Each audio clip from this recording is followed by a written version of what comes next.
Jangan sesekali dihias rasuah dengan sedekah. Sedarakah kita, apa saja definisi yang berlega di fikiran anda, sama ada bantuan, sedekah, hadiah, pertolongan atau sebagainya, jika ia tidak kena pada waktunya, mungkin akan dikategorikan sebagai rasuah. Definisi rasuah boleh ditakrifkan sebagai satu perbuatan tidak jujur yang dilakukan oleh seseorang yang mempunyai kedudukan yang berkuasa untuk mencapai keuntungan peribadi. Contohnya, fenomena rasuah termasuk memberi dan menerima rasuah dan hadiah yang tidak sesuai, transaksi politik, manipulasi keputusan pilihan raya, pemindahan wang, pengubahan wang haram, menipu pelabur dan lain-lain. Manakala sedekah sebenarnya mempunyai maksud yang cukup luas dalam Islam. Secara mudahnya, ia didefinisikan sebagai pemberian seseorang kepada orang lain yang memerlukan dengan tujuan untuk mendekatkan diri kepada Allah Subhanahu Wa Taala. Sama ada pemberian itu ditujukan kepada fakir miskin, sanak saudara maupun untuk kepentingan fisabilillah. Dengan kata lain, sedekah itu adalah pemberian yang bebas, tiada jumlah atau barang yang ditentukan melalui pemberian itu.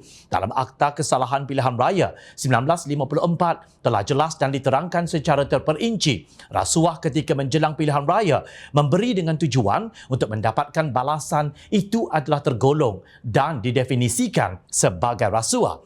Apa sahaja yang didefinisikan oleh seseorang itu hak masing-masing. Namun menurut Akta, ia merupakan satu kesalahan.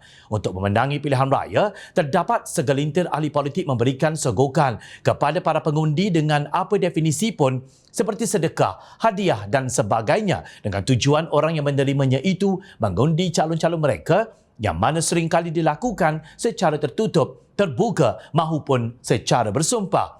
Presiden Persatuan Pemeriksa Fraud Bertauliah Malaysia Chapter, Datuk Seri Akbar Sata menjelaskan perkara sedemikian adalah tidak baik, bukan sahaja dari segi undang-undang tetapi daripada sudut agama. Begitu juga dalam agama Islam tidak boleh melanggar undang-undang. Oleh yang demikian, jika sesuatu yang diberikan menjelang pilihan raya, ia dikategorikan sebagai rasuah. 24 Januari lalu, Ketua Pesuruhjaya SPRM Tan Sri Azam Baki dilaporkan berkata pemimpin PAS boleh mentafsirkan tindakan pemberian wang tunai ketika kempen pilihan raya umum ke-15 PRU15 mengikut cara mereka. Namun perkara itu sedang disiasat berkaitan pembelian undi. Beliau dilaporkan berkata SPRM sudah membuka kertas siasatan berhubung pemberian wang tunai ketika kempen pilihan raya seperti dilihat dalam satu video yang berlaku di negeri Terengganu. Tidak mengapa jika mereka menggunakan istilah seperti sedekah, ia tetap rasuah seperti yang ditakrifkan di bawah Seksyen 10 Akta Kesalahan Pilihan Raya 1954. Kami sudah membuka beberapa kertas siasatan selepas menerima aduan ketika dan selepas pilihan raya dan kami akan menyiasat setiap kes yang dirujuk kepada kami, katanya seperti dipetik Berita Harian. Sebelum ini PAS mendapat kecaman selepas satu klip video menunjukkan segelintir individu menghulurkan wang tunai kepada pengundi menjadi viral. Malah mereka diminta bersumpah mengundi PAS sebelum menerima wang terbabit. Wallahi, saya undi PAS. Wallahi, saya undi PAS.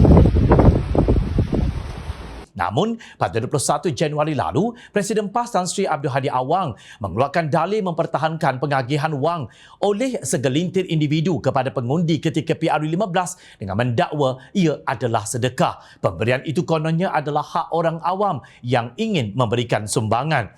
Dalam satu kenyataan kemarin, SPRM mempunyai bukti yang mencukupi untuk membawa pertuduhan terhadap seorang ahli PAS seperti yang dipaparkan dalam rakaman video ketika menyerahkan wang tunai kepada pengundi di Marang semasa pilihan raya umum yang lalu. Menurut sumber yang rapat dengan kes itu, penyiasat telah membuat temu bual dengan saksi kejadian dan akan mencadangkan tuduhan rasuah kepada pendakwa raya tidak lama lagi.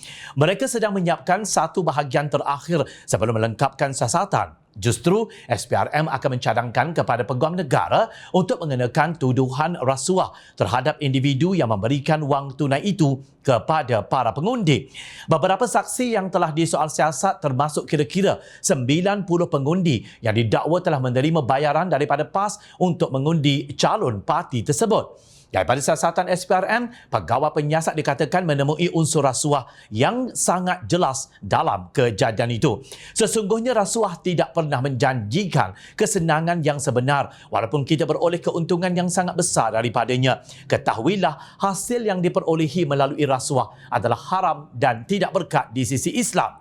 Jangan dibiarkan rasuah berselindung atas nama sedekah atau hadiah sehingga tujuan asal pemberian itu menjadi satu jenayah yang perlu dibanteras dengan sesungguhnya.